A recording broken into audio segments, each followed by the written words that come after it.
warahmatullahi ta'ala wabarakatuh. Alhamdulillahi rabbil alamin, wassalatu wassalamu ala sayyidina Muhammadin wa alihi wa sahbihi ajma'in.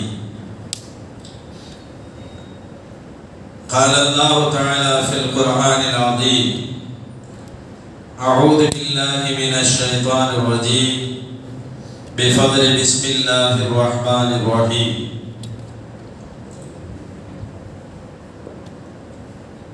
Iqra' bismi rabbikal ladzi khalaq, sadaqallahu mawlana al-azim. Qala Rasulullah sallallahu alaihi wasallam, ad-dinu an-nasiha, aw kama qala alaihi salatu wassalam. புகழெல்லாம் அல்லாஹ் ஒருவனுக்கு உரித்தாகட்டுமாக. அவனது அன்பும் அருளும் கண்மணி முஹம்மது ரசூலுல்லாஹி ஸல்லல்லாஹு அலைஹி வஸல்லம் அவர்களின் மீதும், அவர்களுடைய வாழ்க்கை நெறிகளை மிகச் சரியாக வாழ்ந்து காட்டிய சஹாபாக்களின் மீதும், பின்பற்றி வாழ்ந்த தாபீன்கள், தபா தாபீன்கள், நல்லோர்கள், நாதாக்கள், நாம் நம் குடும்பத்தினர்கள் யாவரின் மீதும் நிறைவாக நிகழட்டுமாக.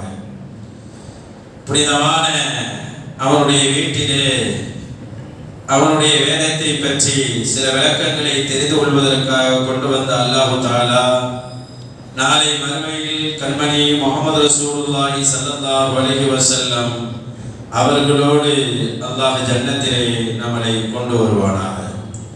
இந்த உலகத்தில் வாழும் காலமெல்லாம் உடல் உறுப்புகள் கெட்டு போகாமல் அல்லாஹ் பாதுகாப்பானாக. எல்லா விதமான ஆஃபியத்துகளையும் அல்லாஹு தஆலா கடைசி வரை தந்தருள் புரிவானாக. மருத்துவமனை படுக்கையிலிருந்தும் மருந்து மாத்திரைகளின் தொடர் நிலையிலிருந்தும் அல்லாஹ் முழுமையாக நம்மை நம் குடும்பத்தார்களையும் பாதுகாத்து வருவானாக. ஆமீன். அன்பு நிறைந்தவர்களே, வாரந்தோறும் பார்த்து வருகிற குர்ஆனின் வசனத்தின் இந்த வாரம் சூரத்துல் பஹரா 133வது வசனம். இந்த வசனத்தை சென்ற வாரம் ஞாபகப்படுத்தி ஒரு சில செய்திகளும் சொல்லியிருந்தோம். அதன் தொடராக இந்த வாரமும் அந்த வசனத்தை பற்றி விளக்க உரை காண இருக்கிறோம்.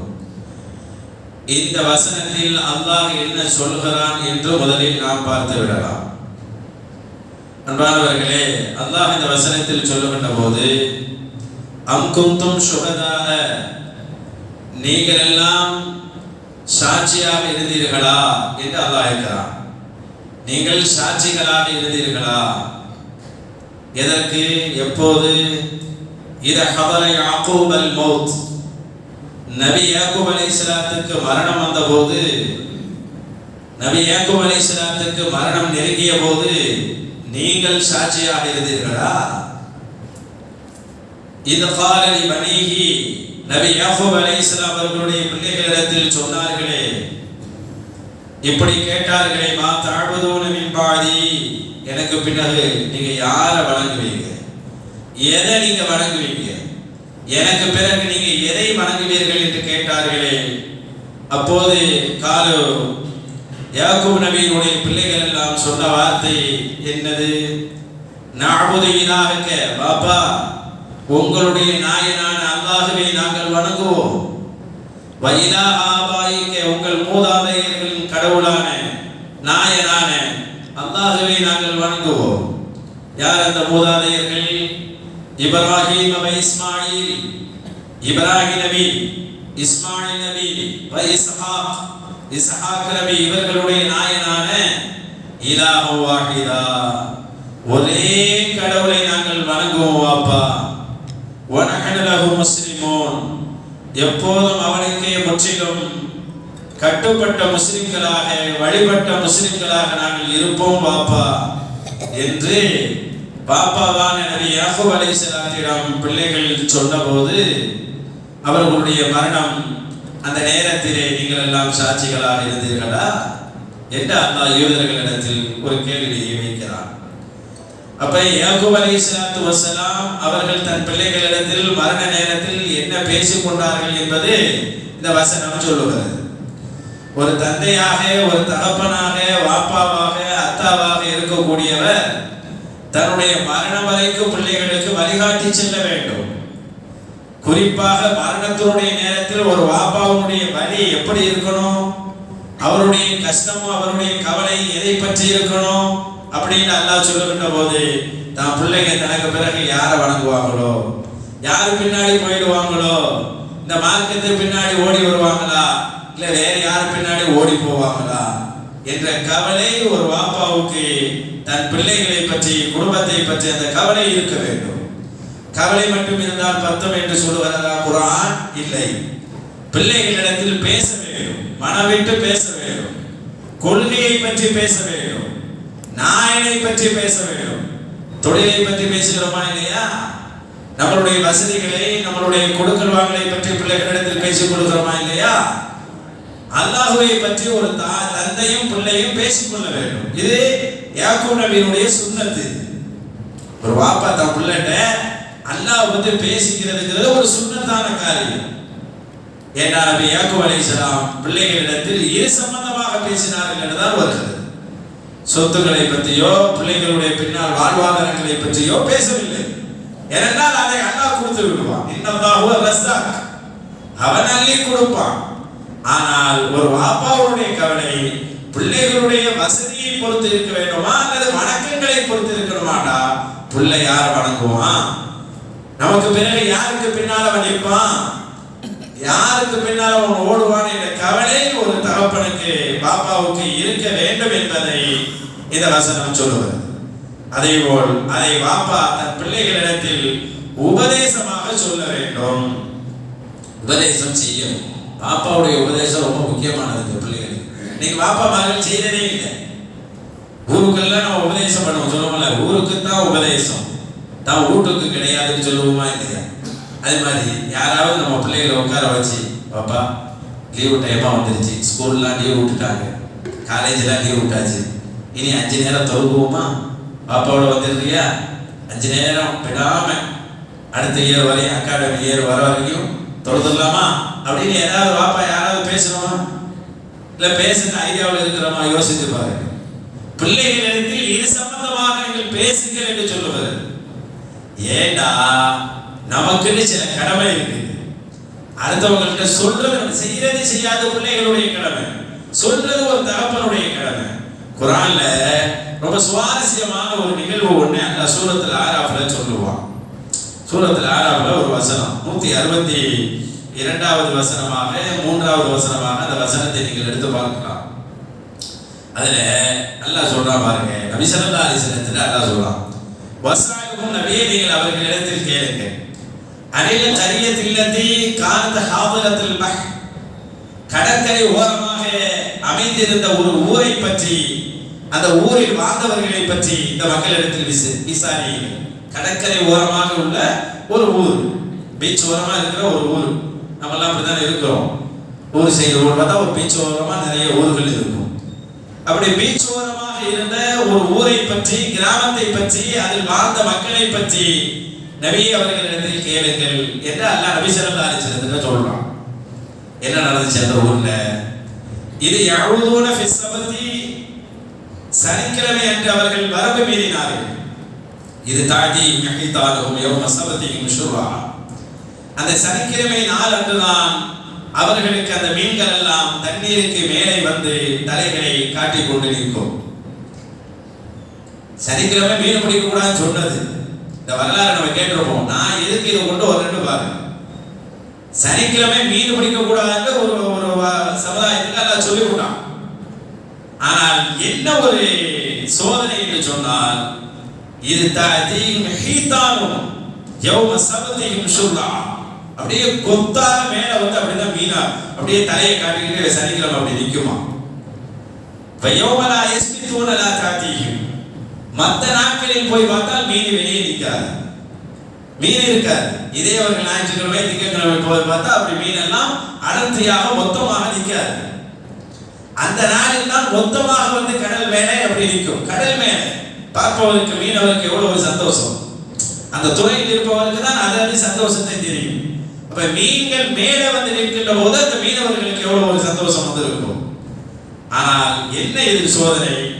எந்த நாளில் பிடிக்க கூடாது என்று இறைவனால் அவர்கள் தடுக்கப்பட்டிருந்தார்களோ அந்த நாள் தான் மீன்கள் மேல மொத்தமாக நிற்கிறது.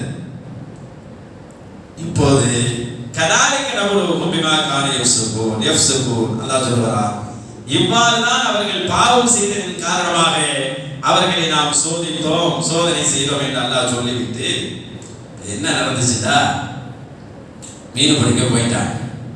மீன் பிடிக்கிறது தந்திரமா செயல்படுறாங்க. சனிக்கிழமை போனா தானே வில்லங்கம், வெள்ளிக்கிழமையே போய் என்ன செஞ்சிடலாம், ஒரு குழியை தோண்டி வலையை போட்டு தண்ணி அடிச்சுக்கிட்டு உள்ள வரும்போது ரிட்டர்ன் போகும்போது மீன் மட்டும் மாட்டிக்கிறோம், தண்ணி வெளியே போய்க்கிறோம். அந்த மாதிரி ஒரு பாத்தி மாதிரி கட்டி வலை பின்னி மீனவர்கள் எப்படி வாய்க்காலில் வலை பின்னி வைப்பாங்களோ அது மாதிரி வலையை பின்னி வச்சு செட் பண்ணிட்டான். இப்ப 3 கட்டமா அல்ல அந்த இடத்துல பிரிப்பான். ஒருத்தவங்க வரம்பு மீறிட்டாங்க, ஒருத்தவங்க அவன் தப்பு செஞ்சுட்டான், அல்ல அவனை தண்டிக்காம அவன் இஷ்டம் அப்படின்னு சொல்லி கண்டுக்கிறான் போயிட்டாங்க.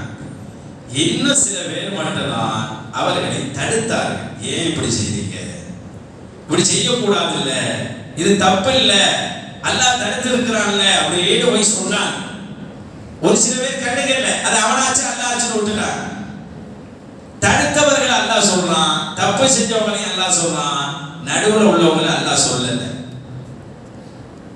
தப்பு செஞ்சவங்களை அல்லாஹ் சொல்றான், மீனை பிடிச்சாங்க, வரம்பு மீறினாங்க அப்படின்னு. தடுத்த அந்த நல்ல மனிதர்களையும் அல்லாஹ் சொல்றான். என்ன சொல்றான், அடுத்த வசனத்தில் 163 சொல்லுவார், 64வது வசனத்திலே வயிறுகாலத்து உம்மத்து மின்ஹும், அந்த ஊரில் இருந்த நல்லடியார்களில் சில மக்கள் அறிவுரைகள் சொன்னார்கள், போய் மக்களுக்கு அறிவுரைகள் சொன்னார்கள். இப்பெல்லாம் மீன் பிடிக்காதீங்க அப்படின்னு அறிவுரை சொன்னார்கள். நம்ம அறிவுரை சொல்லுவது ஒரு நல்ல விஷயம், சொல்றது நம்ம கடமை, அறிவுரை சொல்லுவது நம்ம கடமை. அறிவுரை சொன்னார்கள். ஆனால் சில பேர் என்ன கேட்டாங்க தெரியுமா, அந்த நடுவில் இருக்கிற பாட்டி லிம தஅலிதுன கௌமா, எதுக்கு இவங்களுக்கெல்லாம் போய் அறிவுரை சொல்றீங்க, என்னத்துக்கு போய் சொல்லணும், நீங்க சொன்னா என்ன கேட்டவா போறாங்க, நீங்க சொன்னா கேட்டவா போறாங்க, எதற்காக நீங்க சொல்லணும். அல்லாஹ் முஹ்லிகுஹும், அல்லாஹ் தேவப்பட்டவங்களை அழிச்சிடுவான். அவன் முஅத்திபுஹும் அஸாபன் ஷதீதா, அல்லாஹ் கடுமையான தண்டனையை கொடுப்பான், அதை அவன் பார்த்துக்கிறான். நீங்க எதுக்கு போய் உங்களுக்கு அட்வைஸ் பண்றீங்க, நீங்க சொல்லி என்ன கேட்கவா போறாங்க அப்படின்னு நடுவுல ஒரு பாட்டு இருந்துட்டு இப்படி பேசலாம். அதுக்கு அட்வைஸ் பண்ணாங்களா, அவங்க சொன்ன வார்த்தை தெரியுங்களா, அதுதான் இன்னைக்கு தஃசீருக்கு நான் எடுத்துக்கிட்டேன். ஏன் அறிவுரை சொல்றோம், நம்ம ஏன் அறிவுரை சொல்றோம், கேட்க மாட்டான்னு தெரியுது, 100 தடவை பேசினாலும் கேட்க மாட்டான் அப்படின்னு தெரியுது. நானும் சொல்லி பார்த்துட்டேன், சேர்த்து பள்ளிக்கு வா, தொழுவா, ஜமாத்தோட தொழுகோ எல்லாம் சொல்லிட்டேன் சார், ஆனா என் பிள்ளை கேட்க மாட்டேங்கிறான் சார், பள்ளிக்கே வரமாட்டேன். ஆனாலும் நம்ம சொல்லணும், ஏன் சொல்லணும் அப்படிங்கிறதுக்கு அல்லாஹ் அந்த மனிதர்களை தான் உதாரணமாக குர்ஆனில் வைக்கிறான். என்ன அவங்க சொன்னாங்கன்னா, எங்க போய் நீங்க அட்வைஸ் பண்றீங்க, அவங்க தான் கேட்க மாட்டேங்கிறாங்களே, அவங்கள ஆச்சு அல்லாஹ் ஆச்சுன்னு சொன்ன போது அந்த அட்வைஸ் செய்தவர்கள், நல்ல உபதேசம் செய்த நல்லடியார்கள் சொன்னார்கள், காலு மஅதிரத்தன் இலா ரப்பிக்கும், அல்லாஹ் நாங்கள் நாளை மறுமையில் அல்லாஹ்விடத்திலிருந்து தப்பிக்க வேண்டும், அல்லாஹ்விடத்திலிருந்து நாங்க தப்பிக்கணும். இதுக்கு தான் முதல்ல செய்யணும். நான் சொல்றது புரியுதுங்களா, அட்வைஸ் பண்றது அவன் சரியாகணும் இல்லை, நம்மள முதல்ல சரியாகணும். ஏன் அட்வைஸ் பண்றோம்னா, நாளைக்கு அல்ல நம்மள்ட்ட கேட்பான், நீ சொன்னியாண்டு, அவன் எப்படிங்கிறது அது அடுத்த விஷயம். நாங்க தப்பிக்க வேண்டும் என்பதற்காகத்தான் நாங்கள் சொன்னோம். முதல் செய்தியை அதை தான் பதிவு செய்யறாங்க. அவன் திருந்தலுங்கிறதுங்கிறது அடுத்த விஷயம் தான். அடுத்த வசனம் எப்படி முடியுது பாருங்க, வலஅல்லஹும் யத்தகூன், அவர்களும் அல்லாஹ்வை பயப்பட வேண்டும் என்பதற்காகவும் சொன்னோம். முதல்ல எங்களை தான் நாங்கள் கவனிக்கிறோம்.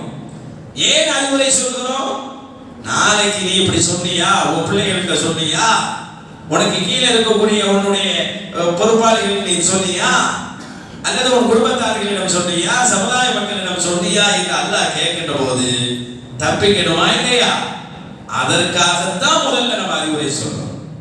நான் சொல்லி பார்த்தேன், அவன் திருந்தல, சொல்லி பார்த்தேன் அவன் கேட்கல, அதெல்லாம் இல்லை. சொல்லுறது எதற்கு, நாம் அல்லாஹ்விடத்தில் தப்பிப்பதற்கு.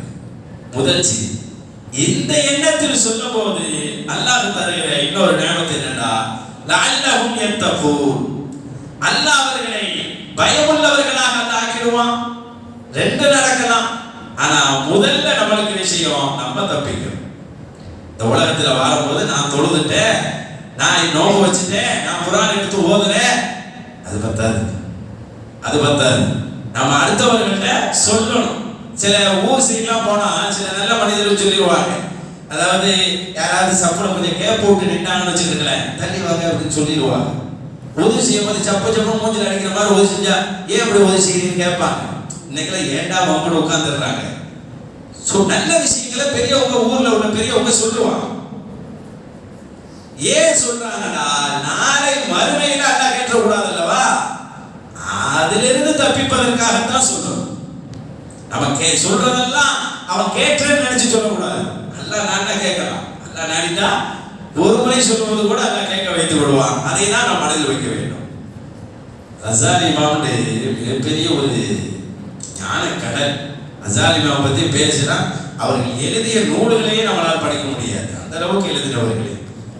இமாம் கசாலி அவர்கள்ட்ட ஒருத்தர் கேட்டாரா, ஒருத்தர் தொழுகையை தொழ மாட்டேங்கிறான், அவனுக்கு என்ன தண்டனை, என்ன சட்டம் மார்க்கத்தில் அப்படின்னு. தொழுகையை வேணும்னே தொழ மாட்டேங்கிறான் ஒருத்தன், தொழுகையே வரமாட்டேங்கிறான், தொழுகையை விட்டுறான். தொழுகைக்கு நடக்குது, பள்ளியாசம் முன்னாடி இருக்கிறா, வரமாட்டேங்கிறான், வேணும்னே தொழுகையை விடுறான். இப்போ இவனுக்கு என்ன மார்க்கத்தில் சட்டம் அப்படின்னு கசாலி இமாம்கிட்ட ஒருத்தவங்க கேள்வி கேட்டார். மார்க்க ரீதி என்ன சட்டம்? ஷாஃபி இமாம்கிட்ட கேட்டா, இல்ல அஹ்மத் இமாம்கிட்ட கேட்டா சொல்லிடுவாங்க, மன் தரக ஸலாத முதஅம்மிதன் ஃபகத் கஃபர.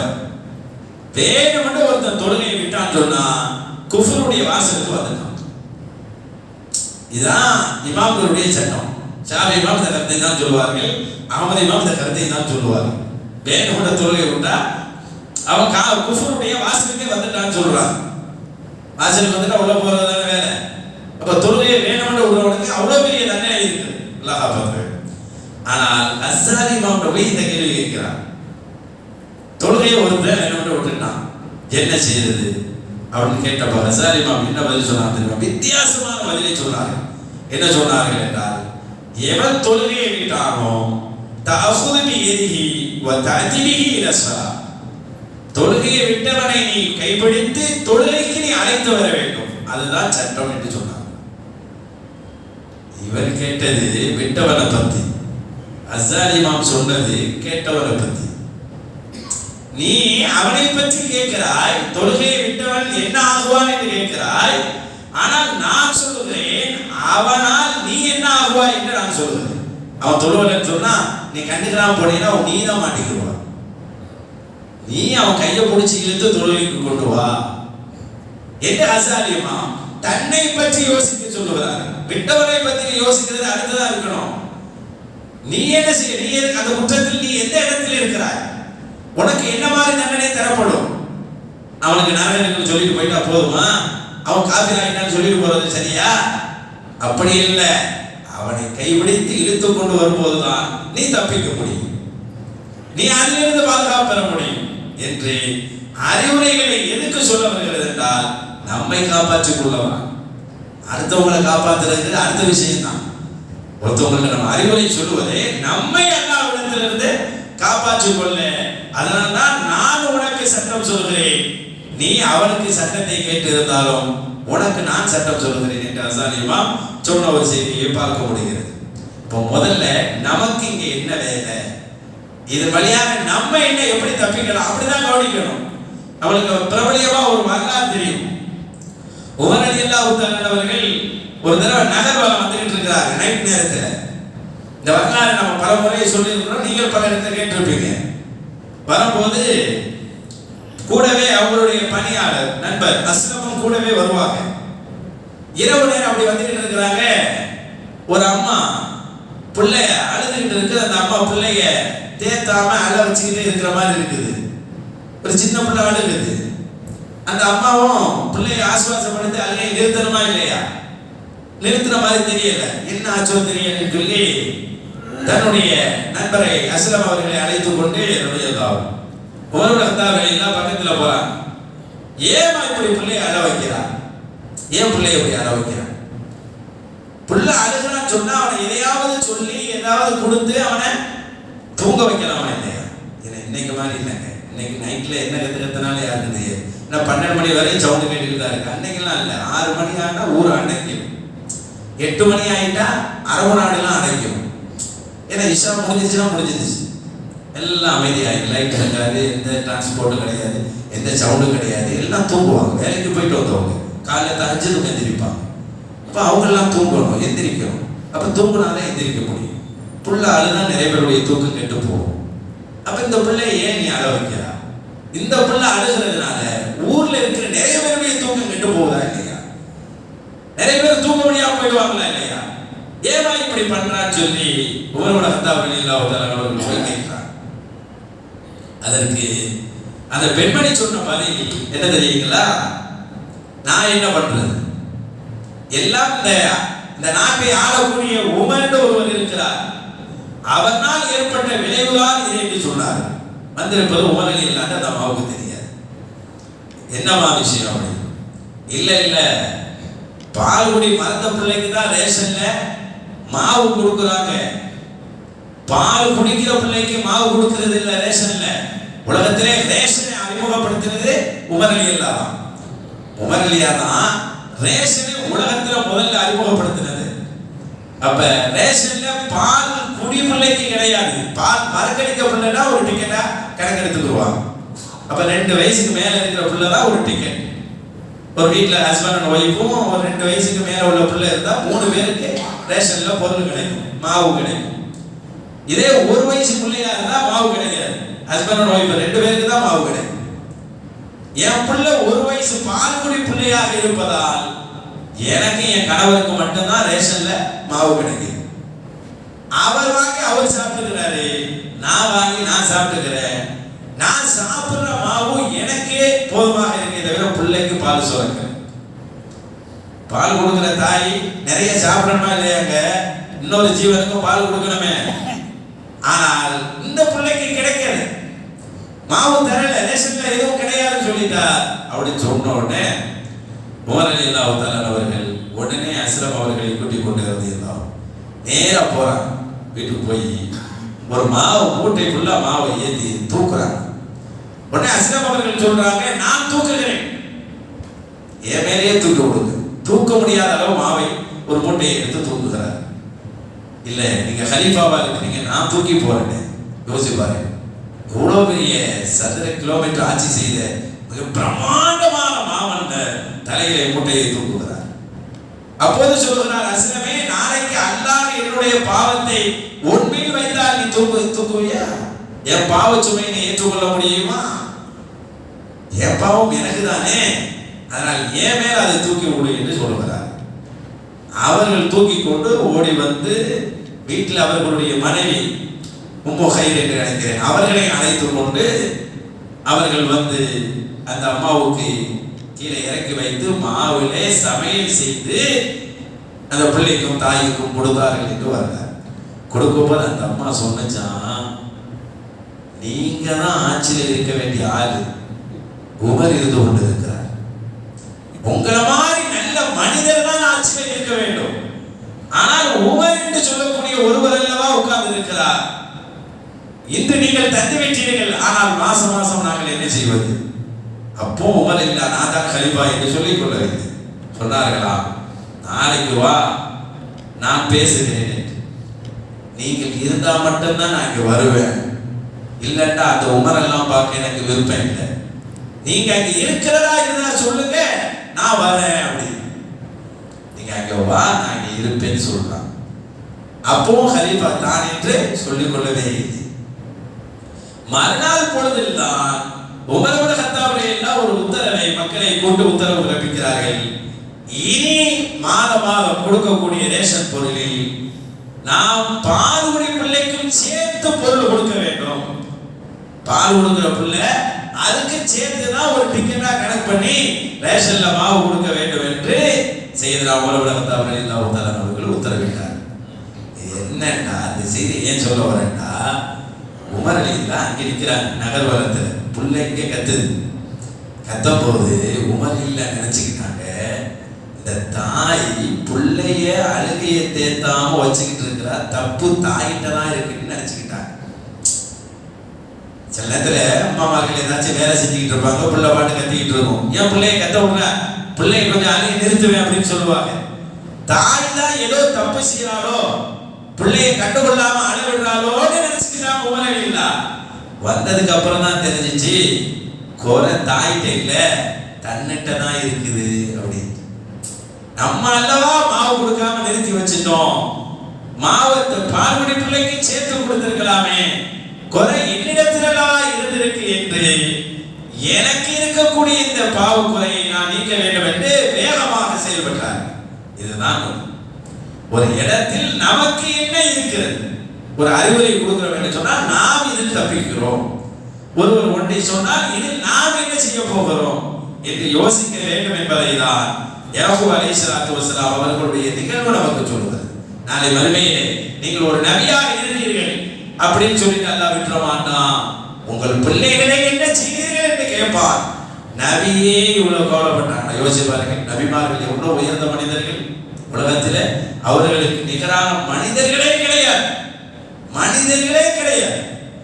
அப்படிப்பட்ட மகத்தான மாமனிதர்களான நபிமார்களின் வரிசையில் இருக்கிற நபி யாக்கூப் அலைஹிஸ்ஸலாம் உயிர் பிரிய நேரத்தில் கூட பிள்ளைகள் விஷயத்தில் அல்லாஹ் இதை கேட்டுவிடக் கூடாது என்று அழைத்து நீங்கள் யாரை வணங்குவீர்கள் என்று கேட்டார். ரசூலுல்லாஹி ஸல்லல்லாஹு அலைஹி வஸல்லம் பள்ளிவாசல்ல ஏத்திகாஃப் இருப்பாங்க. பள்ளிவாசல்ல ஏத்திகாஃப், மதீனா உம்ரா ஹஜ் உம்ரா போறவங்களுக்கு தெரியும். ரசூலுல்லாஹ்வுடைய பள்ளியும் ரசூல் ஆயிஷாவுடைய வீடும் பக்கத்துல இருக்கும் தெரியும். இப்போ ரசூல் ஸல்லல்லாஹு அலைஹி வஸல்லம் 10 நாள் ஏத்திகாஃப் இருப்பாங்க. ஏத்திகாஃப் இருக்கும்போது இப்போ ஆயிஷாமாவோட பக்கத்தில் இருக்கனால தலையை நீட்டுவாங்க, தலையை சீவி விட்டுருவாங்க. ஆயிஷாமா ரைட்டு ஓகே. மற்ற மனைவிகள்லாம் என்ன செய்யுது, 10 நாள் ஏத்திகாஃப் ரசூலுல்லாஹ் விட்டு ஒத்த நிமிஷம் பிரிஞ்சிருக்க மாட்டாங்க, ஏங்குவாங்க மனைவிமார்கள். அவ்வளோ அன்பு ரசூலுல்லாஹ் மேல. 10 நாள் பள்ளிக்குள்ள உட்கார்ந்தா மனைவிமார்கள் எப்படி இருக்கும்? ரசூலுல்லாஹ் பள்ளிக்குள்ள உட்கார்ந்தா சஹாபாக்கள் கூடவே தானே இருப்பாங்க. சஹாபாக்கள் கூடவே இருந்தா ரசூலுல்லாஹ்வுடைய மனைவிமார்கள் எப்படி ரசூலுல்லாஹ் வந்து பேச முடியும்? எவ்வளவு பெரிய ஒரு நெருக்கடி பத்தியா. என்ன செய்வாங்கடா, ரசூலுல்லாஹ்வுடைய மனைவிமார்கள் எப்படா சஹாபாக்கள் பள்ளியை விட்டு வெளியே போவாங்கன்னு காத்துக்கிட்டே இருப்பாங்க.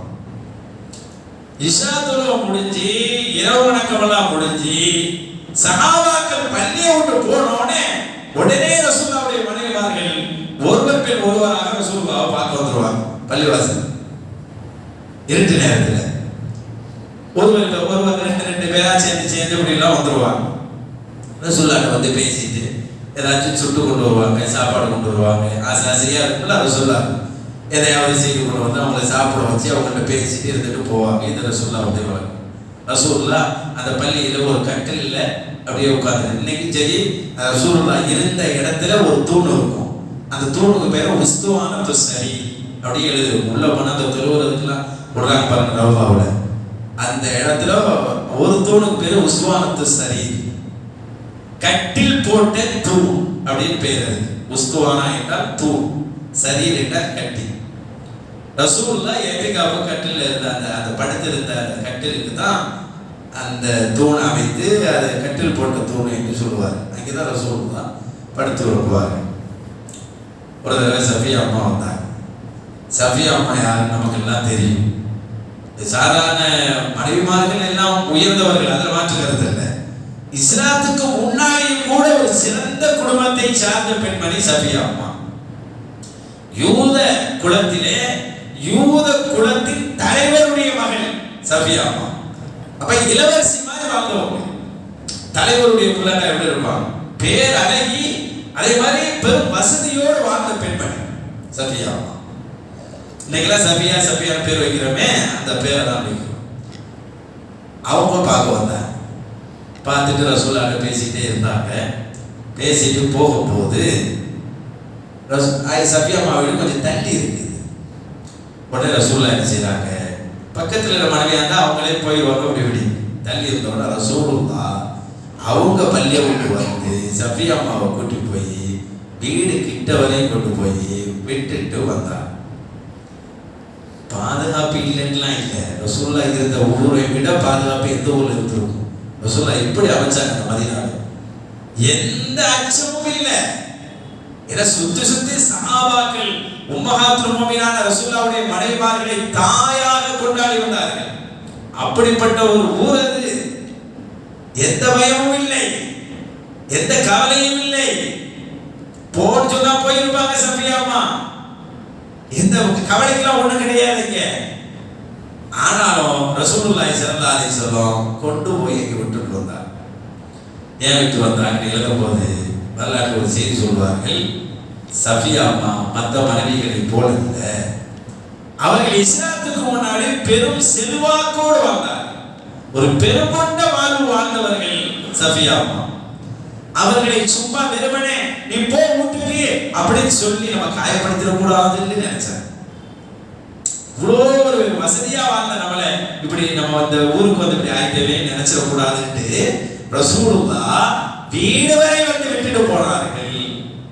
இந்த நிகழ்வை எழுதிட்டு விளக்கம் சொல்வார்கள். ஒரு இடத்தில் நமக்கு என்ன பங்கு இருக்கிறது என்றே நாம் பார்க்க வேண்டும். நடந்து முடிஞ்சிருச்சு, சொல்ல வேண்டியதை சொல்லிட்டோம், முடிஞ்சு போச்சு அப்படின்னு இல்லாம இந்த இடத்தில் நம்முடைய பணி என்ன, நம்மளுடைய செயல் என்ன, இந்த எண்ணம் மூத்து வரைக்கும் இருக்கும். நமக்கு என்ன பணி, எதை பத்தி பேசுறது கடமை, எதை பத்தி நம்ம பிள்ளைகிட்ட சொல்லணும், மனைவிட்ட என்ன சொல்லணும், அண்ணன் தம்பிட்ட என்ன சொல்லணும், உறவுகள்கிட்ட என்ன பேசணும் அப்படின்னு நினைக்க. சில பேர் மூத்து வரைக்கும் சொத்தை பத்தியே பேசிட்டு இருப்பாங்க. மூத்துடைய நேரத்தெல்லாம் சொத்தை பேசுறவர்கள் எல்லாம் இருக்கிறார். சொத்தை பத்தி கவலைப்பட்டு உயிரை விட்டவர்கள் எல்லாம் இருக்கிறார். ஆனால் மரணத்துடைய நேரத்திலும் கூட ரசூலுல்லாஹி ஸல்லல்லாஹு அலைஹி வஸல்லம் அவர்கள் உருவாக்கிய சமூகம் கவலைப்பட்டாங்க. அல்லாஹ்விடத்தில் நாம் விசாரணையில் சிக்கிக் கொள்ளக்கூடாது. அதனால அவர்களுக்கு அந்த எண்ணம் இருந்துச்சு. மௌத்துடைய நேரத்துல எப்படி இருக்கு யோசிப்பாரு. மரணத்துடைய நேரத்துல கூட அப்படி இருந்துச்சு. உமர் இப்னு கத்தாப் ரலியல்லாஹு குத்தப்பட்டு இருக்கிறாங்க. குத்தப்பட்டு குற்றுயிரா உயிர் போற நேரத்தில் இருக்கும் போது எல்லாரும் வந்தாங்க. அதுல ஒரு கூட்டம் வந்தது. கலீஃபா அவங்க தான் ஜனாதிபதி. எல்லாரும் வந்து அவங்களுக்கு ஆறுதல் சொன்னாங்க, தைரியத்தை கொடுத்தாங்க. வந்த ஒரு கூட்டத்தில் ஒரு சில பேர் உங்களை மாதிரி வருமா, ரசூலுல்லாஹ்வோடு நீங்க இருந்தீங்க, ரசூலுல்லாஹ் உங்களை பொருந்திக்கிட்டாங்க, ரசூலுல்லாஹ் வஃபாத்தானாங்க. அபூபக்கர் ரலியல்லாஹு கூட இருந்தீங்க, அபூபக்கர் ரலியல்லாஹு உங்களை பொருந்திக்கிட்டாங்க, அபூபக்கர் ரலியல்லாஹு வஃபாத்தானாங்க. அடுத்து நீங்க ஆட்சிக்கு வந்தீங்க, நீங்களும் சிறப்பா ஆட்சி செஞ்சீங்க, இப்ப நீங்க எங்களை பொருந்துக்கிறீங்களான்னு கேட்டாங்க. வந்தவங்க கலீஃபா குற்றுயிரா இருக்கிறாங்க, மரணத்தினுடைய வாசல் இருக்கிறாங்க. அவங்கள்ட்ட கேட்கிறாங்க, எங்களை நீங்க பொருந்துக்கிறீங்களா? உடனே கலீஃபா சொன்னாங்க, யோசிச்சு பாருங்க, மரணத்துடைய நேரத்துல இந்த சிந்தனை வருமா? மரணத்துடைய நேரத்துல யோசிச்சு பாருங்க. ரசூலுல்லாஹ் மரணத்துல உயிர் போற நேரத்துல கண்ணை மூடி திறக்கிறாங்களா? கண்ணை மூடி திறந்துக்கிட்டு இருக்கிறாங்க. எப்படி மரண நேரம் அப்படிதான், கண்ணு திறந்து இருக்காது, மூடி இருக்காது. கண்ணை மூடி திறக்கிற சமயத்துல பக்கத்துல உம்மு சலமா ரலியல்லாஹு உம்மு ஹபீபா ரலியல்லாஹு தஆலா அன்ஹுமா ரெண்டு பேரும் பேசிக்கிட்டு இருந்தாங்க. என்ன பேசிக்கிட்டாங்கன்னா, உம்மு சலமா ரலியல்லாஹு அபிசீனியா போன நாள் வெளிய ஊர்ல பார்த்ததை வந்து இங்க சொல்றாங்க. உம்மு ஹபீபா இல்லாட்ட வெளிய ஊர்கள்லாம் நல்ல மனிதர்கள் இறந்துட்டா அவங்களுடைய உருவத்தை செஞ்சு அவங்கள கண்ணியப்படுத்துவாங்க என்று சொல்லி பேசிக்கிட்டு இருக்கிறாங்க. உம்மு ஹபீபா இல்லை அதை பார்த்ததில்லை, கேட்டுக்கிட்டு இருக்கிறாங்க. ரசூலுல்லாஹ் கண்ணை மூடி திறந்து கண்ணை மூடிட்டு இருக்கிறாங்க. இந்த நேரத்தில் இவங்க பேசிக்கிட்டு இருந்ததை கேட்ட ரசூலுல்லாஹ் ஒரு நிமிஷம் கண்ணை திறந்து சொன்னாங்க, உலாயிக ஷராயிருல் ஹல்கில்லாஹ், இவர்கள் எல்லாம் அல்லாஹ்வுடைய படைப்பில் ஆக மோசமானவர்கள். அவ்வளவுதான் பதில சொல்லிட்டு கண்ணை மூடிட்டாங்க ரசூலுல்லாஹ். ஒண்ணு கண்ணை திறந்து இந்த ஒரு வார்த்தை சொல்லி கண்ணை மூடிட்டாங்க. மௌத்துடைய நேரத்தில் யோசிச்சு பாருங்க, மௌத்துடைய நேரத்துல ஒருவருக்கு எப்படி இருக்கும் அந்த நேரம். ஒருவர் பேசுகிற உள்வாங்கி அதற்கு எவ்வளவு தெளிவான பதில சொல்லணும்னா அந்த இடத்திலும் தன்னுடைய கடமை என்ன என்பதை ரசூலுல்லாஹ் அந்த உம்மத்துக்கு சொல்றாங்க.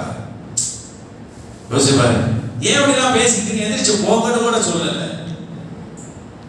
ஏன் இப்படி பேசிட்டீங்கன்னு கூட கேட்கல, என்ன சொல்லணுமோ அதை சொல்லிட்டு கண்ண முடித்தாங்க. இதை நான் உமர் இப்னு கத்தாப் ரலியல்லாஹு தஆலா அவர்கள்ட்ட எங்களை நீங்கள் பொருந்திக் கொள்வீர்களா என்று கேட்டபோது உமர் இப்னு கத்தாப் ரலியல்லாஹு கண்ணை திறந்து சொன்னார்களாம், உங்களை நான் பொருந்திக் கொள்கிறேன் என்று சொல்லிவிட்டு அதில் ஒருவரை பார்த்தார்களாம். ஒருவரை பார்த்துவிட்டு சொன்னார்களாம், உன்னை மட்டும் நான் பொருந்து கொள்ள மாட்டேன், நீ உன்னுடைய கீழங்கியை மேலே உயர்த்தி கட்டுவாரை. அவர் காலு கீழே கைது கட்டி இருக்கிறார், காலு கீழே கைது கட்டி இருக்கிறார். இர்ஃபா தௌபக், உன்னுடைய ஆடையை தூக்கி கட்டு, நீ தூக்கி கட்டினால் தான் உன்னை நான் பொருந்திக் கொள்வேன் என்று சொன்னார்களாம். எந்த நேரம் அது, எந்த நேரத்தில் அறிவுரை நடக்குது பாருங்க. யார் அவர்? யாரோ ஒருவர் பார்க்க வந்திருக்கிறார். ஆனாலும் அவர் உங்களை சந்தித்து விட்ட பிறகும் கூட ஏன் உமர் அவர்களை நீங்கள் அவருக்கு அறிவுரை சொல்லல அப்படின்னு அல்லாஹ் கேட்கக்கூடாது. அவர் எடுத்துக்கொண்டாரா இல்லையா அடுத்த விஷயம். நம்ம அல்லாஹ்ட்ட தப்பிக்கணுமா இல்லையா? மஅதீரா, அதுக்கு பேர் மஅதீரா. அல்லாஹ்ட்ட தப்பிக்கிறதுக்கு ஒரு வழி நம்ம சொல்லிவிடணும். பிள்ளைக்கு சொல்ல வேண்டியதை சொல்லிவிடணும், மனைவிக்கு சொல்ல வேண்டியதை சொல்லிவிடணும், நமக்கு சொந்தங்களுக்கு சொல்ல வேண்டியதை சொல்லிடணும். கேட்கணும்னு நினைச்சுதான் சொல்லணும், கேட்கறது கேட்காத அவங்க. ஆனா முதல் நோக்கம் நம்ம தப்பிக்கணும். அல்லாஹ்ட்ட நம்ம தப்பிக்கிறா இந்த வேலையை நாம் செய்ய வேண்டும் என்று சொல்லுவார்கள் பெருமக்கள். இதைதான் நபி யாக்கூப் அலைஹிஸ்ஸலாம் பிள்ளைகளுக்கு மௌத்துடைய நேரத்தில் கேட்டார்கள், மா தஅபுதூன மின் பாதி, எனக்கு பிறகு நீங்கள் எதை வணங்குவீர்கள்? ஒரே கடவுளை வணங்குவீர்களா என்று கேட்டார்கள். யோசிச்சு பாருங்க, ஹசன் பஸ்ரி மிகப்பெரிய ஒரு இறைநேசர். அது இருந்தாலும் அவங்க வரலாறுலாம் படிச்சா சில சஹாபாக்கள் சில நபிமார்கள் வரலாறுலாம் இந்த மாதிரி நேரத்தில் பிள்ளைங்களுக்கு வாங்கி கொடுக்கணும், படிக்க சொல்லி. லீவு நேரத்தில் ஒரு ஃபோன், நல்ல ஃபோனை வாங்கி கொடுக்குற சரிதிகளை வாங்கி கொடுக்கணும். நான் சமீபத்தில் ஒரு சஹாபியினுடைய செய்தியை படித்தேன். அது படிக்கும் போதெல்லாம் பிள்ளைகளுக்கு அந்த மாதிரி சொல்லணும்னு தோணும். அது நம்ம தான் வாங்கி கொடுக்கணும், வாங்கி கொடுக்க நம்ம கடமை இல்லவா? நம்மளும் படிக்கிறதில்ல, பிள்ளைங்களுக்கு வாங்கி கொடுக்கறதும் இல்லை. அதில் ஒன்று என்னடா, அதை சொல்லிட்டு நான் அசல் வச்சு போக சஹாபாக்கள்ல நம்ம நிறைய பேர் வரலாறு படிச்சிருப்போம். யார் ஃபர்ஸ்ட் இஸ்லாத்துக்கு வந்தாங்கன்னு தெரியுமா? ரெண்டாவது யார் முஸ்லீம்னு தெரியுமா? மூணாவது யார் முஸ்லீம் தெரியுமா? அதுல ஒரு சஹாபி வரலாறை நான் படித்தேன், உஸ்மான் இப்னு மதூன். அந்த சஹாபியின் பேர் நீங்க வேணும் என்றால் நீங்கள் போனதுக்கு பிறகு அதை வாசித்து பாருங்க. அவர்களுடைய வரலாறை படிப்பவருக்கு அழுகையே வந்துவிடும். அப்படிப்பட்ட ஒரு வரலாற்றுக்கு சொந்தக்காரர், சரித்திர நாயகர் என்று எழுதுகிறார். உஸ்மான் இப்னு மதூன் ரலியல்லாஹு தஆலா அவர்கள் 14வது நபராக இஸ்லாத்துக்குள் வருகிறார். எத்தனைங்க? 14. வரலாற்றிலே யார் எந்த இடத்துல இஸ்லாமானாங்கிறத கூட பதிவு செஞ்சு வச்சிருக்கிறது. சில வரலாற்றில் பதிவு செய்தவர்களில் இருக்கக்கூடிய முரண்பாடுகளால் முன்ன பின்ன இருக்குமே தவிர வரலாறு பத்திரமாக்கப்பட்டிருக்கிறது. உஸ்மான் இப்னு மதூன் ரலியல்லாஹு அல்லாஹ் ஒருவே சொன்னதுக்காக சஹாபாக்கள்லாம் குடும்பப்படுத்தப்பட்டார். அப்படிதானே? அல்லாஹ் ஒருவன் சொன்னதுக்காக குடும்பப்படுத்தப்பட்டார். யோசிச்சு பாருங்க. இங்கே யாக்கூப் அலைஹிஸ்ஸலாம் என்ன கேட்டாங்க? நீங்க யாரை வணங்குவீங்க? அப்போ பிள்ளைங்க என்ன சொன்னாங்க? உங்க நாயன், உங்களுடைய மூதாதையர்களான இப்ராஹிம் நபி, இஸ்மாயில் நபி, இஸ்ஹாக் நபி, இவர்களின் நாயனான ஒரே கடவுளை தான் நாங்கள் வணங்குவோம். என்ன சொல்றாங்க தெரியுமா? குறைந்தபட்சம் நம்ம பிள்ளைகளுக்கு 3 தலைமுறையாச்சும் தெரியணும்னு சொல்லுவாங்க. நிறைய பேருக்கு வாப்பா பேரு, வாப்பாவுடைய வாப்பா பேர் தான் தெரியும். அதுக்கு உள்ள வாப்பா பேர், அதுக்கடுத்து வாப்பா பேர், அதுக்கடுத்து வாப்பா பேர் தெரியாது. சொல்லி கொடுக்கறது இல்லை. அன்னைக்கெல்லாம் இன்சில் பாருங்க, 5 இன்சில் போட்டு வச்சிருந்தா அழகா அந்த பேரை ஞாபகமா வச்சிருந்தா. இன்னைக்கு எல்லாம் ஒரு இன்சில் சிங்கிளா வந்துருச்சு. நசபே இல்லைங்க. நசபனுடைய தொடரில் 5 பேர் கூட வாப்பாமார்கள் பேர் தெரிய மாட்டாங்க. 5 பேர் கூட தெரிய மாட்டாங்க. 3 தெரிஞ்ச அதிசயம் மாதிரி போயிடுச்சு. பாப்பா, பாப்பாவுடைய பாப்பா, அதோட முடிஞ்சிருச்சு. அதோடைய பாப்பா யாருக்கும் தெரியாது, சந்தேகமா இருக்கு. இந்த மாதிரி ஆயிடுச்சு. அப்படி எங்கேயாச்சும் இருக்கா? நீங்க சஹாபாக்களை யாரை வேணாலும் கேளுங்க, அவங்களுடைய வரிசை அப்படியே பாதுகாக்கப்பட்டிருக்கு. இப்போ உஸ்மான் இப்னு மதூன் ரலியல்லாஹு தஆலா அவர்கள் ஒரே கடவுள் என்று சொன்னார்கள். சஹாபாக்களும் அப்படிதான் சொன்னார்கள். இந்த 2 பேருக்கு என்ன வித்தியாசம்டா? சஹாபாக்களை எல்லாம் கொடுமைப்படுத்தினார். எந்த யாக்கூப் அலைஹிஸ்ஸலாம் தன் பிள்ளைகளுக்கு ஒரே கடவுளை வணங்க வேண்டும் என்று சொன்னார்களோ அந்த ஒரே கடவுளை வணங்கியதால் சஹாபாக்கள் கொடுமைப்படுத்தப்பட்டார்கள். அதில் வித்தியாசமாக உஸ்மான் இப்னு மதூன் ரலியல்லாஹு மட்டும் பாதுகாப்பு கிடைத்தது. யார் பாதுகாப்பை தந்தா? உருவா என்று சொல்லக்கூடிய ஒரு உறவுக்காரர் பாதுகாப்பை தந்தார். இவங்களுக்கு மனசுல பட்டுச்சான், நம்மளும் அல்லாஹ் ஒருவன் தான் சொல்றோம், சஹாபாக்களும் அல்லாஹ் ஒருவன் தான் சொல்றாங்க, நம்ம சொகுசா பாதுகாப்பா இருக்கிறோமே, சஹாபாக்கள்லாம் கொடுமைப்படுத்தப்படுறாங்களே, இது சரியா? நாளைக்கு மறுமையில நீனு அல்லாஹ் ஒருத்தன் தான் சொன்னான், உன் நண்பர்கள்லாம் அல்லாஹ் ஒருத்தன் தான் சொன்னாங்க, அவங்க எல்லாம் கஷ்டப்படுத்தப்பட்டு இருக்கும் போது நீ மட்டும் நிம்மதியா இருந்தே நல்லா கேட்டு என்ன செய்தது அப்படின்னு கவலைப்படுறாங்க.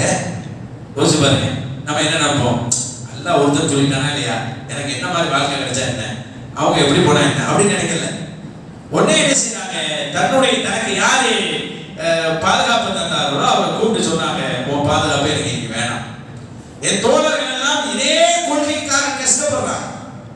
ஒரே கொள்கை தானே, ஒருவன் அல்லாஹ் ஒருவன், அந்த கொள்கை தானே, அதுக்காக தான் கஷ்டப்படுகிறார்கள். நான் மட்டும் எப்படி சொகுசா இருக்கிறது, எனக்கு இந்த வசதி எல்லாம் எனக்கு தேவையில்லை, பாதுகாப்பு தேவையில்லை. சரி போயாச்சு. அவர் பாதுகாப்பு அழைக்கிட்டார். ஒரு தடவை ஹரவுல அப்படி வெளியே வந்துகிட்டு இருக்கிறாங்க. வெளியே வந்துகிட்டு இருக்கும் போது ஒரே கடவுள் என்ற கொள்கை இவர்கள் சொல்றதினால், இவர்கள் அந்த கொள்கை நம்பிக்கை இருப்பதினால், ஒரு கயவன், ஒரு முஸ்லிம், ஒரு இணை வைக்கக்கூடியவன் ஒரு அம்பை எடுத்து கண்ணை நோக்கி வீசி விடுகிறான். கண்ணிலே பட்டு விடுகிறது. கண் பட்டவுடன் அந்த கண்ணை அப்படியே பார்வையே போயிடுச்சு. இப்ப எப்படி துடிச்சிருப்பாங்க யோசிப்பாரு. நேற்று வரைக்கும் பாதுகாப்பான வாழ்க்கை, அதே ஒருவன் தான் இன்னைக்கும், நேற்றும் அதே ஒருவன் தான். நேற்று வேற கொள்கை, இன்னைக்கு வேற கொள்கை இல்லை, அதே சத்திய கொள்கை தான். ஆனா தன் தோழர்கள் கஷ்டப்பட போது நான் எப்படி இவ்வளவு சொகுசா வாழ முடியும் என்று நினைத்தார். கண் போயிடுச்சு. இப்ப பாதுகாப்பு நேற்று வரையும் கொடுத்துட்டு இருந்தா பாருங்க, அவன் வந்தா நேற்று வரையும் என்கிட்ட தானே இருந்தான், இதே கொள்கையில தானே அவனை இருக்க வச்சேன். நான் என்ன சிறுக்கு செய்ய வச்சேனா, நீ சாமி கும்பிடுன்னு சொன்னா, சிலை வணக்கம் செய்யன்னு சொன்னா, என் பாதுகாப்பு இருக்கிற நிம்மதியா இருந்தியா இல்லையா? எதுக்கு பாதுகாப்பு விட்டு போனா, உன் கண்ணு போயிடுச்சு பாத்தியா அப்படின்னு சொன்னான். அப்போது அவங்க சொன்னாங்களா, இதுதான் ரொம்ப முக்கியமான, அவங்க சொன்னாங்களா, என் ஒரு கண்ணு போயிடுச்சு, இன்னொரு கண்ணை கொடுப்பதற்காக நான் ரெடியாக இருக்கிறேன் என்று சொன்னாங்க. ஒரு கண்ணு தான் போச்சு, இன்னொரு கண்ணை கொடுப்பதற்கு நான் ரெடியாகவே இருக்கிறேன்னு சொன்னாங்க. எப்படி வாழ்க்கை பார்த்தீங்க? ஒரே கடவுள் என்று சொல்வதற்காக ரெண்டு கண்ணை கொடுப்பதற்கு நான் ரெடியாக இருக்கிறேன்னு சொன்னாங்க. மதீனாவுக்கு வந்து தான் அவர்கள் வஃபாத்தானாங்க. மக்காவில் பிறந்தவங்க மதீனாவுக்கு வந்து தான். இன்னொரு அழகான செய்தி ஒன்று தெரியுங்களா? ஜன்னத்துல் பக்கி மதீனாவில் இருக்குல்ல, ரவுதாவுக்கு இந்த மாதிரி இருக்கும். நீங்கள் மஸ்ஜித் நபி போனீங்கன்னா ஜன்னத்துல் பக்கிக்கு போகாமல் வரமாட்டோம். டெய்லி சுப தொழுதுட்டு அங்கே தான் உள்ள போயிட்டு வரும். ஜன்னத்துல் பக்கியில முதலாக அடக்கம் செய்யப்பட்ட சஹாபி யார் என்று கேட்டால் உஸ்மான் இப்னு மதூன் ரலியல்லாஹு தஆலா. மறந்துடக்கூடாது. எவ்வளவு பெரிய கபர்ஸ்தான் ஜன்னத்துல் பக்கி. ஏங்க அப்படிப்பட்ட ஆளுகள் வஃபாத் ஆயிருக்காங்க. இதெல்லாம் தெரிஞ்சுக்கிட்டு நீங்க அந்த ரவுதாக்குள்ள போய் பாருங்க. ஜன்னத்துல் பக்கி முன்னாடி எத்தனை பேர் இருக்காங்க தெரியுங்களா? நீங்க தெரியாம அப்படியே வருஷம் அப்படியே போயிட்டு அப்படியே வந்துடுறாங்க. படிச்சுட்டு போனா எப்படி அழகா இருக்கும். முதலாக அங்கே அடக்கம் செய்யப்பட்ட ஒரு சஹாபி உஸ்மான் இப்னு மதூன் ரலியல்லாஹு தஆலா. அவர்கள் ஜனாசாவாகிவிட்டார்கள். அடக்கம் அவர்களை மூடி போட்டு துணி போட்டு மூடி வைத்திருக்கிறார்கள். ஸல்லல்லாஹு அலைஹி வஸல்லம் வந்தார்கள். அவர்களுடைய துணியை திறந்து விட்டு சொன்னார்கள் ஸல்லல்லாஹு அலைஹி வஸல்லம், ஸல்லல்லாஹு தூபா யா உஸ்மான், உங்களுக்கு சுபசோபனம் இருக்கிறது உஸ்மான் அவர்களே, உங்களுக்கு சுபசோபனம் இருக்கிறது உஸ்மான் அவர்களே என்று ரசூலுல்லாஹி ஸல்லல்லாஹு அலைஹி வஸல்லம் அந்த சஹாபியை பார்த்து சொன்னார். நான் உஸ்மான் சொல்றதால ரலியல்லாஹு அன்ஹு, ரசூலுல்லாஹ்வுடைய மர்மம பேர் உஸ்மான் ரலியல்லாஹு அன்ஹு. நிறைய உஸ்மான் இருப்பாங்க, நிறைய அப்துல்லா இருப்பாங்க ரலியல்லாஹு தஆலா. அதனால குழம்பிட கூடாது. ரசூல் ஸல்லல்லாஹு அலைஹி வஸல்லம் ஒரு 5 பேருக்கு தான் குழிக்குள்ள இறங்கி அடக்கம் செஞ்சாங்க. அதுல ஒரு சஹாபி போங்க, எவ்வளவு பெரிய பாக்கியம். என்ன காரணம்னா ஒரே கடவுள் என்று சொன்ன சஹாபாக்களுக்கு துன்பம் தரப்படுகின்ற போது நாம் எப்படி அதே ஏகத்துவத்தை சொல்லிக் கொண்டு வசதியாக வாழ்வது என்று நினைத்தார். இந்த கவலை சொல்லுதீங்களா? இந்த கவலை இப்ப அல்லாஹ் எழுப்பி எப்படி கேட்பாங்க யோசிச்சுப்பாரு. என்ன மாதிரி கேள்வி கேட்டிருப்பான்? ஜன்னத்துல் பக்கீல முதல்ல அடக்கம் செய்யப்பட்டிருக்கிறார். அப்ப இவர்களுக்கு என்ன மாதிரி எல்லா கேள்வி கேட்பான் யோசிப்பாரு. மறுமையில அல்லாஹ்வை எப்படி சந்திப்பார்கள் யோசிப்பார்கள். எந்த மாதிரி சந்திப்பு நடந்திருக்குமோ. இதான் மரணத்துடைய நேரத்திலும் கூட அல்லாஹ்விடத்தில் மிக சந்தோஷமான இடத்தை பிடிக்க வேண்டும் என்று நினைத்தார். இதான் இன்னைக்குள்ள நிலை எப்படி இருக்கு பாருங்க, யோசிப்பார். ஏன் சொல்ல வரேன்னு சொன்னா, இப்படி அழகழகான வரலாறுகள் எல்லாம் நம்மளுடைய இஸ்லாத்தில் எழுதப்பட்டிருக்கிறது. பிள்ளைகள்கிட்ட இந்த லீவ் டயத்தில் ஒரு புக்கை வாங்கி கொடுத்து நபிமார்களின் வரலாறு, வழிமார்களின் வரலாறு, நல்லோர்களின் வரலாறு வாசிக்க கொடுக்கலாம். இல்லை நம்ம வாசிச்சு பிடிச்ச பிள்ளைங்க நம்மளோட நல்ல நண்பர்களா பழகினா அவங்கள கேட்க வைக்கலாம். இதை விட நம்ம என்ன செஞ்சிட போறோம்? ஒண்ணுமே கிடையாது. ஹசன் பஸ்ரி ரஹ்மத்துல்லாஹி தஆலா பெரிய சீனேவி, ரசூலுல்லாஹ்வுடைய மனைவி உம்மு சலமா ரலியல்லாஹு தஆலா அவர்கள் அவங்களுடைய தாயார் அடிமையாக இருந்தார். அந்த அளவுக்கு நெருக்கமானவங்க. இன்னும் சொல்ல போனா உமர் ரலியல்லாஹு இவங்களுக்கு தனியாக துவா செஞ்சாங்க. குழந்தையா இருக்கும் போது ஹசன் பஸ்ரி ரலியல்லாஹு தனியா துவா செய்ய, அல்லாஹ்வே இவருக்கு பரக்கத் செய்வாயாக, மக்களுக்கு மத்தியில் இவருக்கு அன்பை உண்டாக்குவாயாக என்று துவா செய்தார். உஸ்மான் அலி யார்? உமர் ரலியல்லாஹு சொல்றாங்க. ஹசன் பஸ்ரி ரலியல்லாஹு நான் உஸ்மான் அலி தொழு வச்சு பின்னாடி நின்று தொழுதுக்கிறேங்கிறார். சில ஹதீஸ்கள் வருது, டைரக்டா சஹாபி மட்டும் தான் நடுவில் இருப்பாங்க. ரசூலுல்லாஹ் சொன்னாங்க, நான் இந்த சஹாபிட்ட கேட்டேன், அவ்வளவுதான். நம்மளாம் ஒரு ஹதீஸை கேட்டா யார் சொல்லி சொல்லி சொல்லி இங்க நம்மளுக்கு வருது. ஹசன் பஸ்ரி ரலியல்லாஹுக்கு உஸ்தாத் ஒரே சஹாபி தான், அதுக்கடுத்து உஸ்தாத் ரசூலுல்லாஹ். இவ்வளவு ஒரு நெருக்கம் இருந்தது.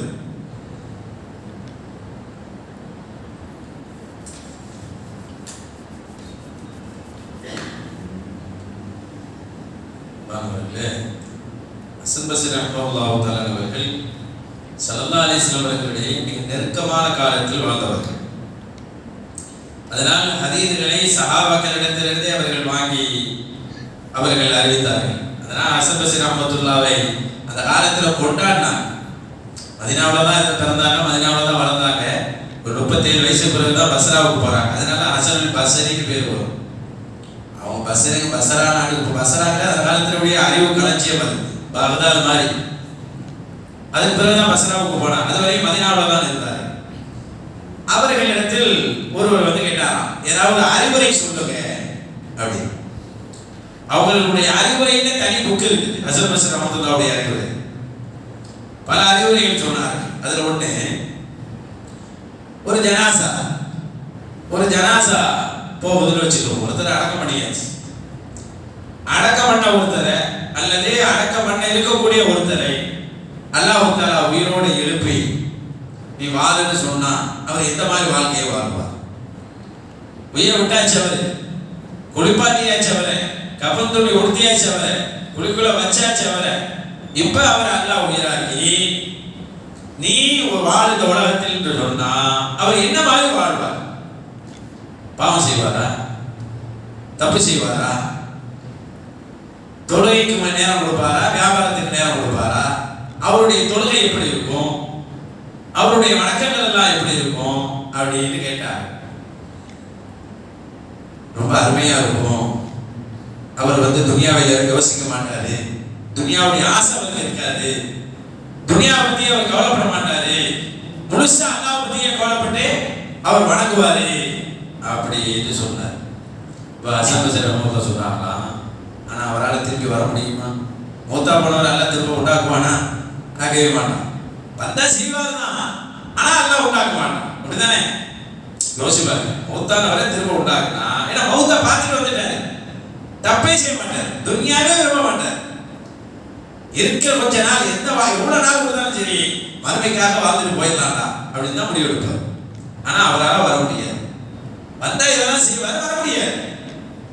இப்ப நம்ம மூத்தையே தொடல இல்லை, நம்ம அந்த மாதிரி வாழலாம் இல்லை அப்படின்னு சொன்னார். நம்மளுக்கு அந்த வாய்ப்பு இருக்கதானே செய்யும். மூத்த தொட்டவரும் வர முடியாது, நம்ம தொடவே இல்லை. இப்ப நினைச்சா கூட இந்த மாதிரி வாழ்க்கையை, மறுமைக்கான வாழ்க்கையை வாழணுமா இல்லையா அப்படின்னு அந்த தோழரிடத்தில் கேட்டதாக அவர்களுடைய அறிவுரைகள் ஒன்றாக எழுதுவார். நீங்க கிதாபுகள்லாம் பார்த்து அரபு கிதாபுகள்ல ஏதாவது எக்ஸாம்பிள் போட சொன்னா சிறுத்து மினல் பசரத்தி இலல் கூஃபத்தி இப்படிதான் போடுவாங்க. அரபி கிராமர்லாம் பார்த்தா இந்த உதாரணங்கள் நிறைய வரும். நான் பசராவிலிருந்து கூஃபா வரை சென்றேன், சொல்லுவாங்க. அது கிராம சட்டம் நிறைய சொல்லுவாரு. இந்த பஸ்ரா கூஃபாங்கிறது உமர் ரலியல்லாஹு ஏற்படுத்தின நகரம். இன்னைக்கெல்லாம் மாரட்சிக்கு உருவாக்குறாங்க இல்லையா, அது மாதிரி ராணுவத்துக்காக உருவாக்கப்பட்ட 2 நகரம் பஸ்ரா கூஃபா. உமர் ரலியல்லாஹுடைய காலத்தில் உருவாக்கப்பட்டது. இந்த 2 நகரத்துக்கு நடுவுல வாசித்தான ஒரு ஊர் இருந்துச்சு. அந்த ஊர்ல பிந்திய காலத்துல ஹஜ்ஜாஜ்னு ஒருத்தர், ஹஜ்ஜாஜ் இப்னு யூசுப் நம்மெல்லாம் கேள்விப்பட்டிருக்கோம். கொடுங்கோல ஆட்சி செய்தவர். அவர் என்ன செய்தார், ஒரு பிரமாண்டமான ஒரு மாளிகை கட்டினார். ரொம்ப பெருசா கட்டி எல்லாரும் பார்க்குவாங்க, என் மாளிகையை பார்க்குவாங்க கூப்பிட்டார். எல்லாரும் போனாங்க. அப்ப ஹசன் பஸ்ரி ரஹ்மத்துல்லாஹ் இருக்கிறார். அவங்க வாழ்ந்த காலம் தான். ஹசன் பஸ்ரி ரஹ்மத்துல்லாஹ் இருக்கிறார். எல்லாரும் போனாங்க. இவங்களுக்கு செய்தி வந்துச்சு, இவங்களும் போனாங்க. அங்கே இருக்க மாளிகையை கொஞ்சம் சுத்தி காட்டுவாங்களா இல்லையா, உள்ள இருக்கிறவங்க எல்லாத்தையும் காட்டின மாதிரி ஹசன் பஸ்ரி ரஹ்மத்துல்லாஹ் காட்டினாங்களாம். எப்படி இருக்கு பார்த்தீங்களா, அதிபர் கட்டினது, கவர்னர் கட்டினது எப்படி சூப்பரா கட்டிருக்கிற பார்த்தீங்களா அப்படின்னாங்க. அதை பார்த்துட்டு சொன்னாங்களா ஹசன் பஸ்ரி ரஹ்மத்துல்லாஹ், ஃபிரௌன் இதை விட சூப்பரா கட்டியிருந்தானே, நீ சொல்லணும்னா இது ஃபிரௌன் கட்டின மாதிரி தான் தெரியுது எனக்கும் அப்படின்னு சொல்லிட்டாங்க. அவர் மோசமான அரசர். இப்படி சொன்னோன்னே இவங்க பயப்படல. ஹசன் பஸ்ரி ரஹ்மத்துல்லாஹ் அதை கேட்டார், காதில் கேட்டார் பாருங்க, அரசு ஊழியர். அவங்க பயந்துட்டாங்க. ஐயோ காது கீழே விழுந்துருச்சுட்டா, அவர் யாரு, ஹஜ்ஜாஜ் மோசமானவர், ஏதாவது பண்ணிடுவார், நீங்க இடத்த காலி பண்ணுங்க, ஃபர்ஸ்ட் போய் இடத்த விட்டு போங்க வெளியே அப்படின்னு சொல்லிட்டாங்க. அவங்க பாட்டு வெளியே வந்துட்டாங்க. இந்த செய்தி எப்படியோ ஹஜ்ஜாஜ் இப்னு யூசுஃப்க்கு தெரிஞ்சு போச்சு. யாரை போட்டு கொடுக்குறது ஒரு ஆள் இருக்கதான் செய்வாங்க. உடனே போய் சொல்லிவிட்டாங்க. உடனே ஹஜ்ஜாஜ் இப்னு யூசுஃப் யாரை கூப்பிட்டான், ஹசன் பஸ்ரி ரஹ்மத்துல்லாஹ் கூப்பிட்டு அவன் சரியான கோபம். நம்ம பங்களாவை பார்த்து ஃபிரௌனுடைய பங்களான்னு சொல்லிட்டார், விடக்கூடாது. அப்படியே பயங்கரமான கோபத்துல தான் இவங்க பாட்டு உள்ள வந்தாங்க. உள்ள வந்துக்கிட்டு ஒதுக்கிட்டு உள்ள வந்துட்டாங்க. வந்தோன்னே அவன் என்ன ஆனானோ தெரியல, கை கால் நான் நடுக்கி. அப்படிலாம் அவன் ஆள் சாதாரண ஆள் அல்ல. நீங்க அவருடைய வரலாறு எடுத்து படிச்சு பாருங்க, எத்தனை பேர் கொலை செஞ்சுக்கிறாரு. அவ்வளோ பயங்கரமான ஆள். அன்னைக்குள்ள ஹிட்லர் மாதிரி நினைச்சுக்கலாம், உதாரணத்துக்காக சொல்றேன். அந்த மாதிரி ஆளு. அப்ப அப்படிப்பட்ட ஆளு அவர் ஹசன் பஸ்ரி ரஹ்மத்துல்லாஹ் பார்த்தா கையால நடக்குது. உடனே எந்திரிச்சு போய் அவர்களை கையை பிடிச்சி கூட்டிட்டு வந்து அவர் உடனே தான் அரண்மனையில் இருக்கிற சூப்பரான அத்தனை எடுத்து வா அப்படின்னு சொல்லி, சூப்பரான அரண்மனையில் எவ்வளவு அழகான அத்தனை இருக்கும், அந்த வசதிக்கு ஏற்ப அத்தர் வச்சிருப்பாங்களா இல்லையா. அப்ப அவர் அரண்மனையில ரொம்ப காஸ்ட்லி, அரபகத்தினுடைய அத்தர் சொல்லவே தேவையில்லை.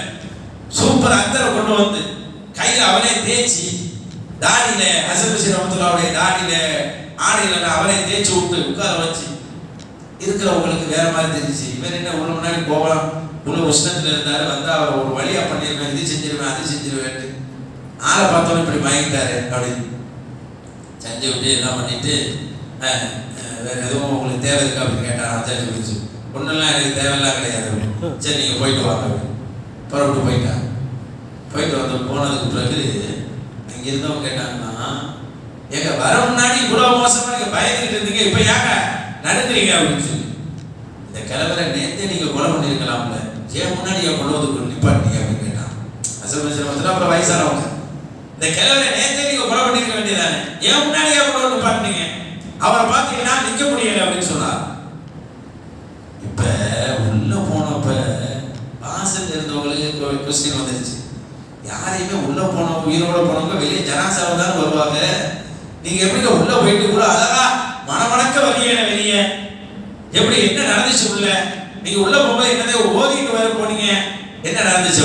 ஒன்னும் இல்ல, ரப்ப மட்டும் நான் துவா செஞ்சுக்கிட்டு போனேன், ரப்ப இடத்துல ஒரு துவா செஞ்சுக்கிட்டு போனேன், அல்லாஹ் எனக்கு எல்லாத்தையும் சரியாக்கி வச்சுட்டா அப்படின்னு. என்ன துவா ஓதுனீங்க அப்படின்னு அவங்க கேட்டாங்களாம். அதற்கு ஹசன் பஸ்ரி ரஹ்மத்துல்லாஹ் சொன்னாங்களாம், யா வலிய நியாமத்தியோ மலாதி இந்த குருபத்தி, எனக்கு கஷ்டம் வந்துகிட்ட போது அபயம் தரக்கூடியவனே, என்னுடைய நியாமத்துக்களுக்கெல்லாம் சொந்தக்காரனே, அல்லாஹும்ம ஜஅல் நிக்மத்தஹு அலா அலைய பர்தம் வ ஸலாமா கமா ஜஅல்தன் நார பர்தம் வ ஸலாமா. நபி இப்ராஹிம் அலைஹிஸ்ஸலாத்துக்கு எதிராக நும்ரூத் சொல்லக்கூடிய மன்னன் எப்படி நெருப்பை மூட்டி அவர்களை வேதனை செய்ய நினைத்தாரோ, அந்த நேரத்தில் எப்படி நீ காப்பாற்றினாயோ அதுபோல என்னையும் இவனுடைய சதியிலிருந்து காப்பாற்றி என்று துவா செய்தேன், அல்லாஹ் காப்பாற்றினான் என்று சொன்னார்களாம். அப்படியாக இந்த துஆ என்னை காப்பாற்றியது என்று சொல்லும் அளவுக்கு அவர்களிடத்தில் இறையச்சம் இருந்தது. அல்லாஹ் ஒருவன், அதற்கு என்றும் சாயக்கூடாது என்று நினைத்தார்கள். அத்தகைய உன்னதமான தைரியத்தையும் மன வலிமையும் கொள்கை உறுதியும் அல்லாஹ் நமக்கும் தந்தருள்வானாக. அறிவுரைகளை உரிய நேரத்தில் சொல்லுகின்ற அருள்வாக்கியத்தை அல்லாஹ் தந்தருள் புரிவானாக. ஆமீன். வாஹிரு தஅவானா அல்ஹம்துலில்லாஹி ரப்பில் ஆலமீன். ஸல்லல்லாஹு அலா